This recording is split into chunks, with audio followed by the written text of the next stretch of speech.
So while the animals are densely packed in a small area of the pasture, there's something else incredible that happens. It's called the trampling effect.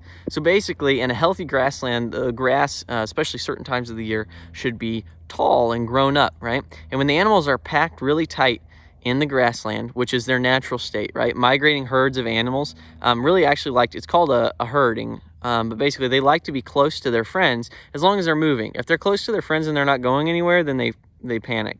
But if they're close to their friends and they're just grazing along, moving, they're actually really happy. So as long as they're in a pretty small area on a pasture and it's moving, what happens is the trampling effect. Their hooves hitting the ground actually unlocks a biological process in the soil that seems to activate all kinds of microbes and biologicals and stimulates plant growth.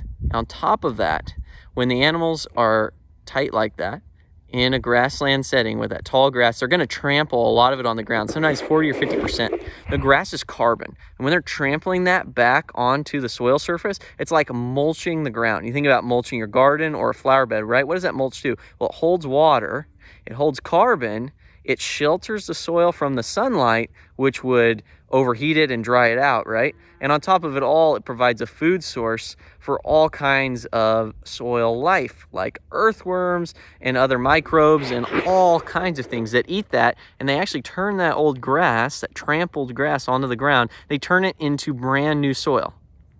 So our regenerative grazing management with our animals, we've already talked about how good it is for the animals for their health. We've talked about how essential it is for feeding the world. We've talked about how when they're moving, it's actually really good for the grass grazing off that solar collector and letting it regenerate. And now we're talking about how when they trample that old grass onto the ground, we're actually building new soil, which is one of the key reasons that it's called regenerative. It means it's returning, building back from what was degraded, but then it just moves forward. Even on a good, healthy landscape, if you keep doing this, it gets better year after year.